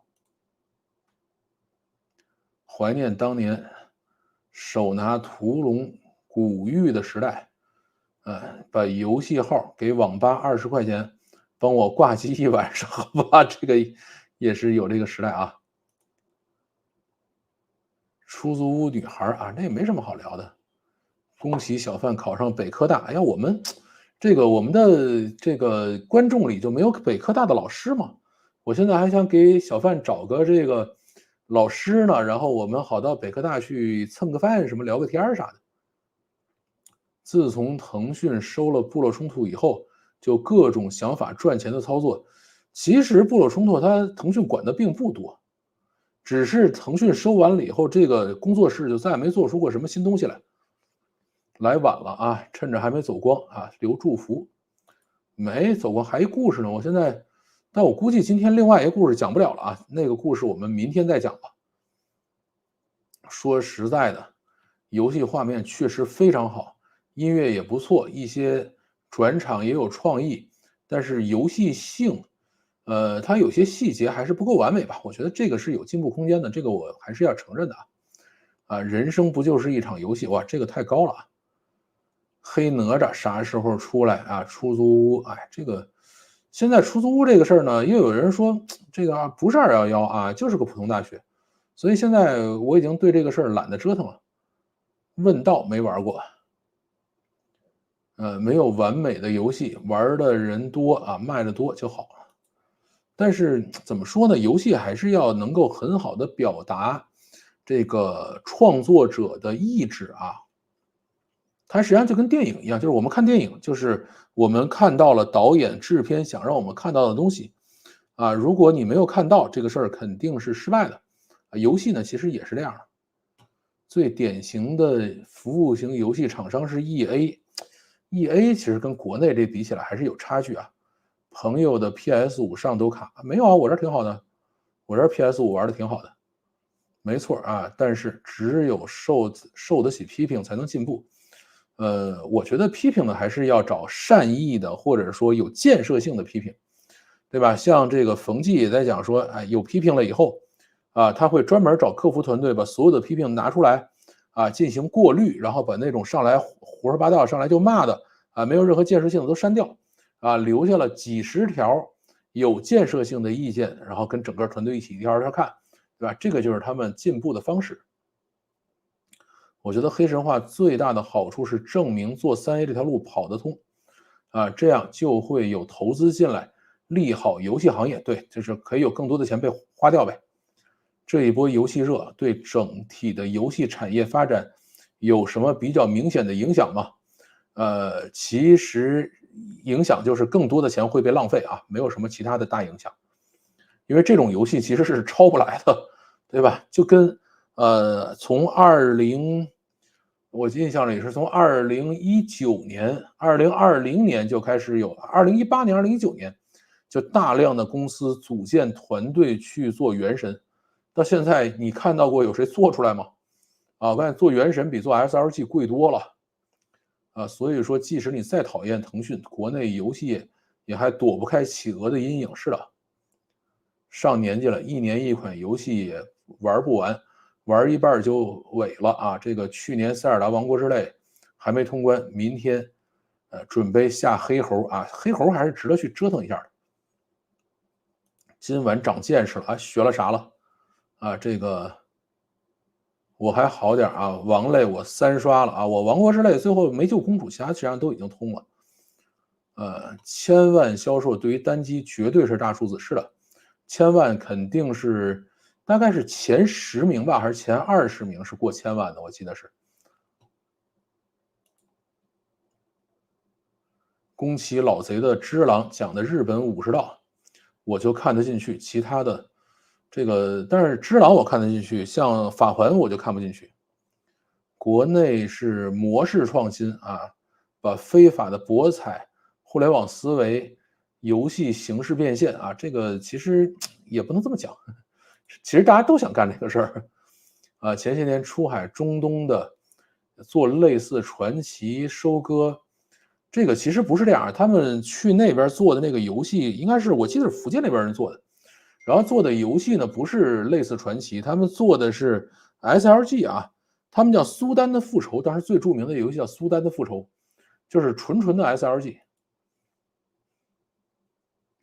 你说游戏行业复苏跟黑神话有啥关系？其实没啥关系国内审批对宗教血腥骷髅式的禁止这把铡刀该砍谁你可以去试试。对的，这个你别看黑神话悟空里头讲宗教，地上可以放骷髅，你在你的游戏里放一个试试，你看它过得去过不去？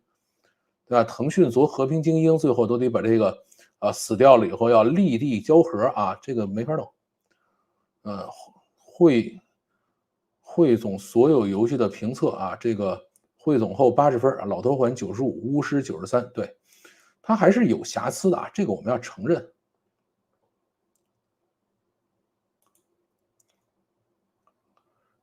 跟后来者相比，传奇真心还算比较良心的。传奇算是还好吧，与其说魂系，不如说更像战神，锁难度的战神，有一点点有一点点。下一个故事应该是要讲小米苏7卖一辆亏6万，雷军却很开心的故事。但我觉得今天有点讲不完了让我今天把这个讲完，把后边的评论念一念，然后我们把这个故事留到我明天讲，后天早上放吧。这个就不留在这儿去浪费大家时间了个人打分85我觉得对于我来说还是可以打到90分的吧。多出来的几分应该算是给中国游戏产业打的，不是给游戏打的。国产战神差不多这个还好了。战神我觉得到战神4的时候呢，就已经是就是其实我觉得现在这个游戏连战神4的能量都达不到可能战神3的这个水平吧。那么现在其实已经大家在玩的是战神5了。今晚鸡蛋灌饼很忙我去帮忙行使一下这个管理员权限结果我都看不懂了，好吧。我也很无奈这个没什么了。3A 卡关的什么这个我们就不去研究了大概能明白，提到自己的热爱，情绪很激动，是的。杂糅游戏、战神、卧龙、魂系都有一点点啊，这个其实才是正确的，就是大家都塞了一点进去。个人打分97啊，昨天边上班边听 OST， 哎，OST 现在有下载的了吗？这个我准备待会儿去找一找。看到2个字，浑身一身冷汗，这是什么东西？王者荣耀只有国人玩啊，老外从来没有因为王者荣耀看上中国游戏啊。这个但是王者荣耀在海外的收入也很高啊。这个杂糅做好也不容易，是的。我看越南人这游戏好热啊，越南人也喜欢《西游记》啊，这倒没想到。老范应该因势利导啊，热度高就可劲儿蹭。第二个故事先不讲了，对我也是不讲第二个，是估计讲不动了啊。你不是玩流量的吗？啊，这个首先自己讲开心才是重要的啊。这个话我其实并不同意。14亿人有几个玩单机游戏的？至少我身边一个没有啊。这个怎么说呢？反正我们以前招聘也好，做游戏比赛也好，做各种沟通访谈也好，都是做玩单机游戏的啊。这个大家这个圈子还是一个比较小一点圈子吧。仙剑奇侠传之前是台湾那边做，后来越来越烂了啊，后来就改到大陆这边做了。小扳手删除留言啊，对他们你们删除了我还能看到，别人看不到了。性别也可以是沃尔玛购物袋啊，好吧。什么亚的，对我这边都能看到。感觉黑神话这个游戏团队是美术组主导的，一切为美术让路，其实不能这么讲。你像他这个2个大的合伙人，有一个是美术，有一个是策划。像我们以前讲，就是如果是美术作为公司老板，那么这个游戏一定是做的很好看。如果是策划做呢，一般会比较好玩，对吧？如果是数值或者程序员做公司老板，这事儿就完了。我其实是见过一些国内所谓的游戏团队，那个老板自己从来不玩游戏。我就问他，我说你游戏怎么样啊？我从来没玩过啊，我们公司游戏我从来没玩过，我也不喜欢游戏，赚钱就行了，我就是来赚钱的，对吧？这种人是存在的。又一次赶上直播了啊！好，东南亚小孩也是看86西游记长大的，油管的黑神话 OST 里满屏关键词都是 Asian Kids 和这个东南亚火星文这倒没注意。游戏之神宫本茂曾经说过，发行量超过3000万才能算是大作。任天堂标准，任天堂自己过3000万的，你要累计各个版本加一块儿的有单个版本我觉得过3000万的有吗？可能有过吧，这个我真不太确定了，有可能也就是1个2个的。这个就别分了近10年华语仙侠游戏，不管出自哪儿都挺烂的，好吧？黑悟空的审美很让老外破防，没有多样性，没有同性恋，没有黑人，这黑猴还不够黑吗？视觉审美也得到极高认可。Steam 硬件建议 i7 9700，然后呢16G 内存是2060那我是3060，其实我的是可以打的。吵架给老范带流量，是的。出租屋是什么？恐怖故事也不是。可喜可贺可喜可贺。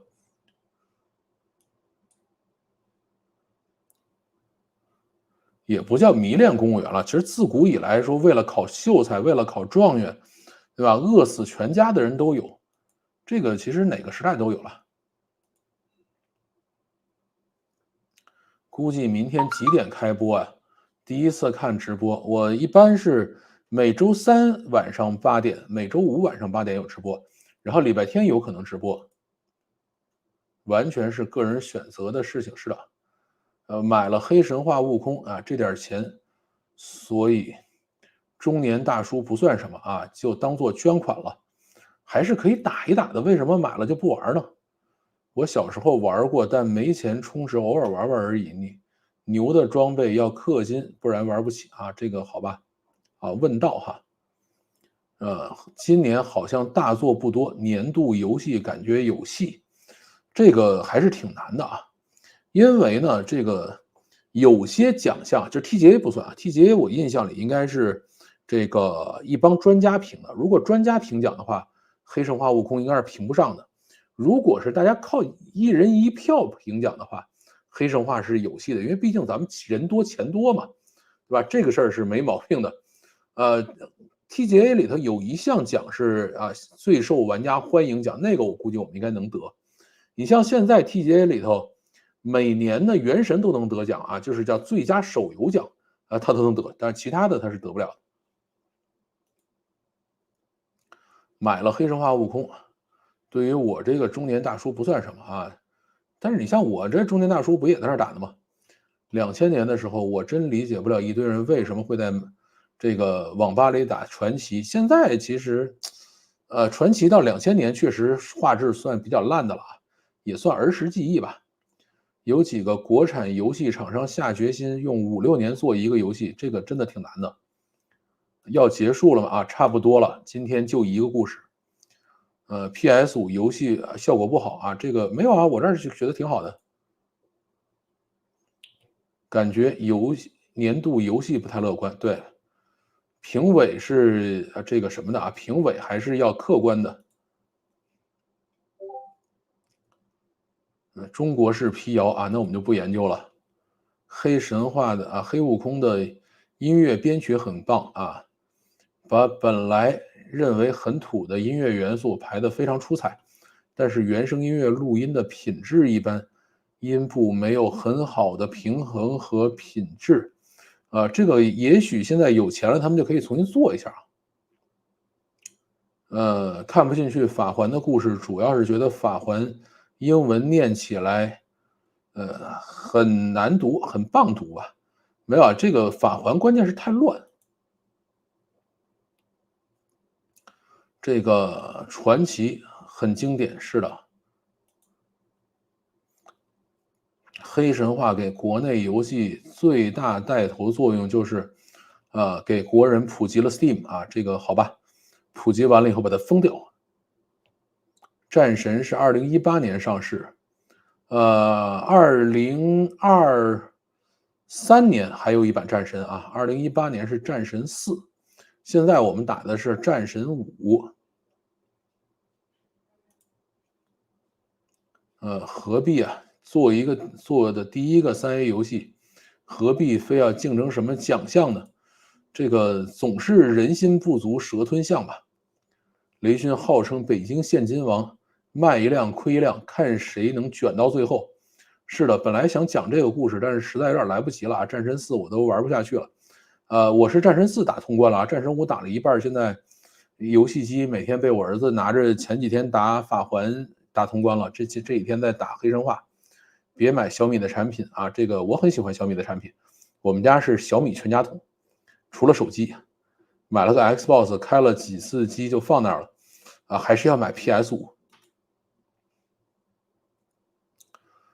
别太把拿奖当回事儿啊，这个本来就不是什么公平的奖。我觉得是这样，你不能说拿不到奖就说人家不公平，这事儿是没必要的。我一会儿也去 Steam 看一看，我买的豪华版，据说送音乐集啊，好，我待会儿上这个网上找一找，应该有音乐集。台湾的恐怖游戏还是不错的，黄油，应该也很有潜力。台湾专注在这些大尺度的，类型上下力气就行。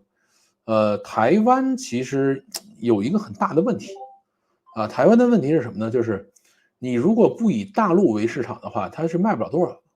你卖不了多少，其实你以2300万人为目标市场的话，你就不可能说，我去立志做一套销售1000万套的这种游戏出来，对吧？你不能说台湾所有人一半的人去买游戏，这事儿不现实。所以台湾一定要给全世界做游戏，这个事儿才有结果。但是现在呢，台湾我记得原来那叫大宇还叫什么，反正几个大的游戏厂商，后来呢就有点这个，总之还是没有那种放眼全球的那种气度吧。同价格选小米基本没啥大错，绝对的。已经出来了，悟空买狗的80%是中国国内用户啊，还不含港澳，这是什么的意思？买啥不买啥还要看产品，返校很不错，这是什么东西？美术是比较有基础的，对的。黑神话故事的不足需要靠多个单机游戏打磨啊，这是避免不了的。游科毕竟是很年轻的公司，对。但是你说我们真的能够耐心的等他再做6年，做下一个版本吗？游戏程序员不适合创业做老板吗？反正我没太看到有游戏程序员做老板，最后做出来游戏好玩的啊。但是总有例外嘛。其实中国游戏内部偶尔崛起一下是正常的，对吧？毕竟这么多人呢嘛。但是形成文化输出太难了，我觉得就不要想文化输出，你只要想着游戏好玩就行。王者荣耀在国外的名字叫，对，台湾也叫另外一个名字，好吧？吵架负能量，对，不要吵架啊。嘿啊，我的笔记本配置可以打这个游戏，打呀打呀，买呀，买完了记着英文留言啊。我的3060 Ti 关了光追毛发阴影，调到中级，开了真生成，剩下全是影视级，8、9十帧没问题。其实我打游戏，我觉得在笔记本上能够达到50帧就可以打，不需要去追求120帧什么的。小雷音寺战斗和演出超牛，好吧，我还没打到那儿呢。这个英伟达官网卖40显卡送黑猴，是给游戏科学钱了吗？那至少他买了嘛。而且英伟达是这样的，就是他自己官方的有显卡，然后还有一大堆是已经跟黑神话达成合作的，啊，这些达成合作的是应该给钱的，但呢就是一些小品牌。我不是买了不玩，主要是人到中年，实在是没有多少时间啊，这个倒是真的。我现在打游戏最缺的就是时间。有啥不理解的？对，感谢打赏。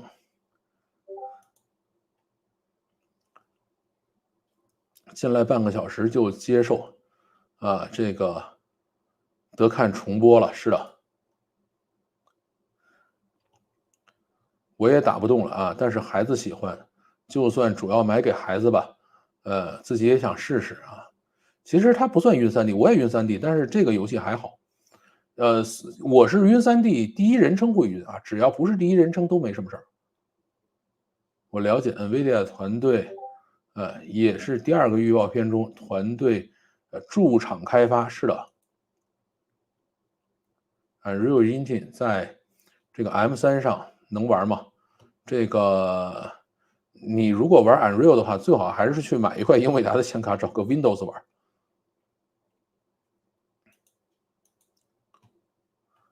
腾讯不是投了 Steam 20%吗？据说简单封掉，不至于吧？因为国内还有完美世界啊，完美世界做的蒸汽平台就是 Steam 的中文版，对吧？如果完美世界崛起了，说我努力要折腾一下，那 Steam 封了也就封了呗。而且封它的时候，腾讯能放个屁吗？不能的。建议老范给儿子买一个 Steam Deck 去上学啊。Steam Deck 还是算了，他老师上学念书吧。我的游戏启蒙红白机街机，好吧。除了捷克、土耳其、韩国，剩下的都是 Steam 第一，这个挺好的。都花300买游戏了，还不顺道花1万买块显卡，这个太过分了啊！别说放眼全球啊，大宇现在，都把仙剑 IP 卖了，好吧？现在仙剑 IP 属于谁也想不起来了。啊，返校是台湾的恐怖游戏，背景是白色恐怖时期。这个啊，好吧，没玩过这个。超过3000万，哦，超过3000万的游戏20款，任天堂约占一半。哎，我记得我原来看过那个统计，任天堂我估计也是得要把多个版本，比如说塞尔达吧，各个版本加一块儿够3000万吧，单个版本够3000万的应该不多。我女儿玩这个啊，这个霍格沃兹遗产我买了，但是实在是没有太大空去玩这个东西。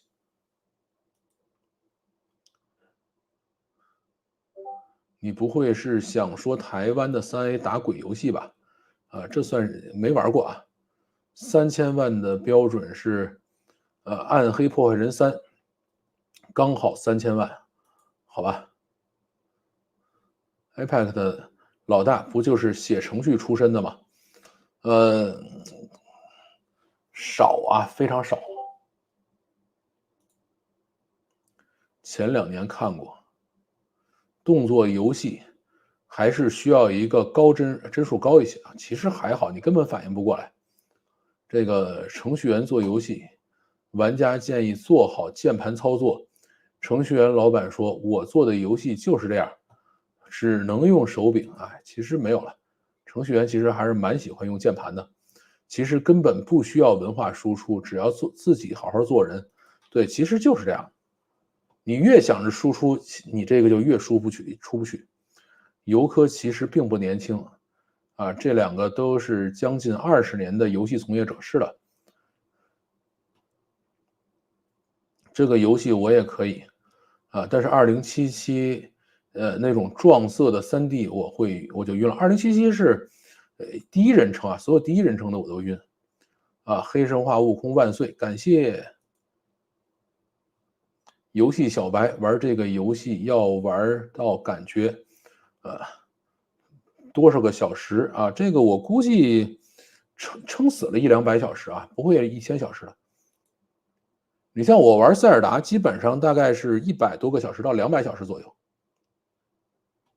霍格沃斯也是受害者啊，被游戏的什么一顿输出，结果人家自己游戏好玩啊，多玩什么，看的怎么写的别扭啊，我就不再接着往下念了啊。买游戏换显卡，典型的这个味碟醋包饺子似的，连老外都觉得不公平。看来老外还是很公平，不歧视。是的，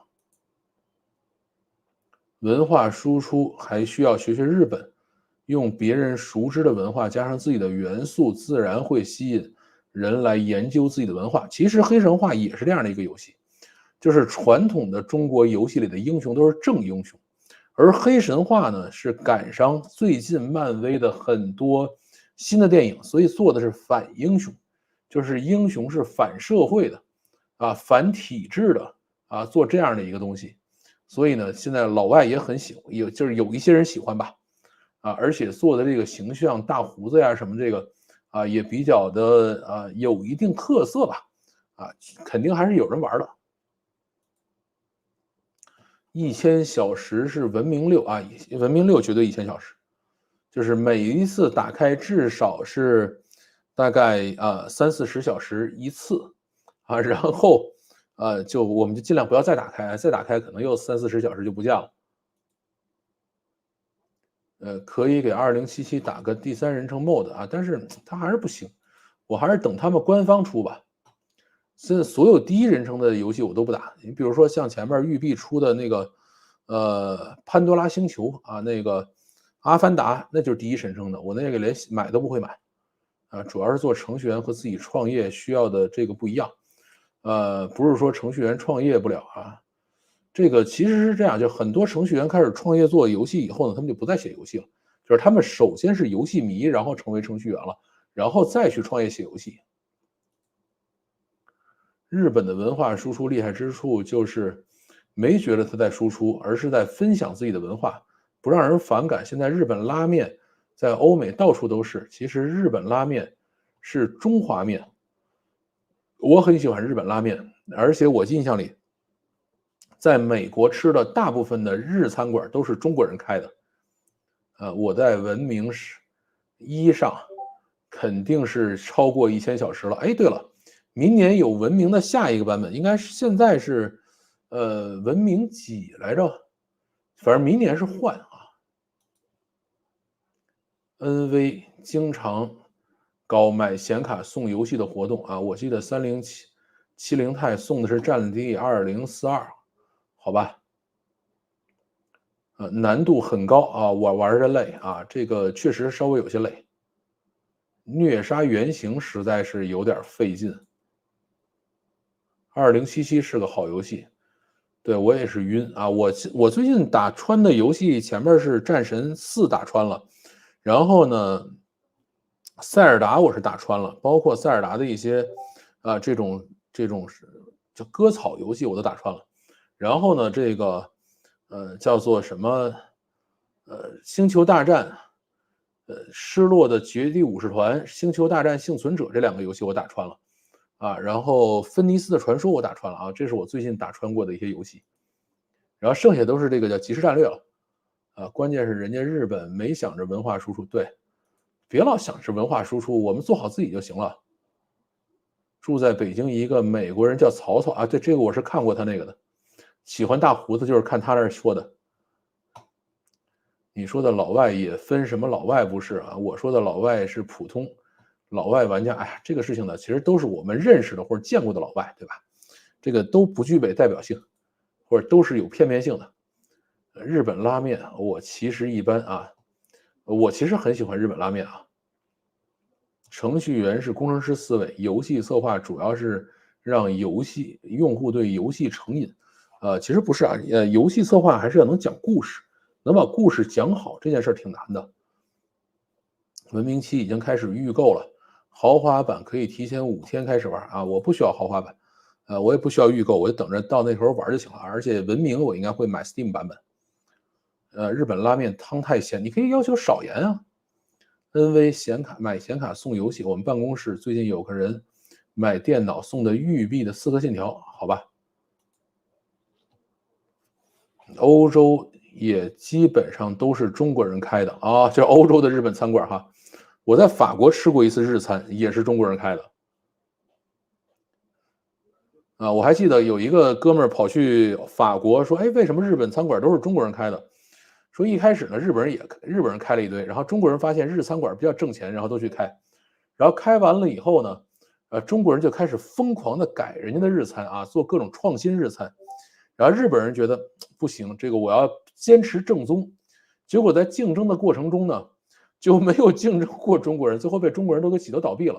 所以现在就是甭管美国还是欧洲的很多日餐馆都是中国人开的，因为他把原来日本人开的原汁原味的那个给挤都死了。光剩咱们这种就是改良过的了。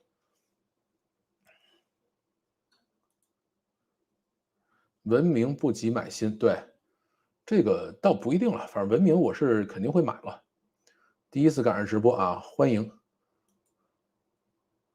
文明7上线，网上会有很多人失踪，对，文明7也是会失踪很多人的。好啊，我们今天呢就讲了一个故事，就讲到现在了。看来大家对于黑神话还是蛮感兴趣的。我们今天就讲到这里，下一个故事的话，我回头把它录到视频里头，礼拜天放。明天让我稍微休息休息。好啊，那我们就先今天到这里，大家早点休息。雷军的故事明天再讲了啊，礼拜天再看啊，礼拜天上午看。好，再见。然后这个礼拜的这个会员频道我还没想好讲什么呢，待会儿去跟会员们商量商量。好，再见再见再见。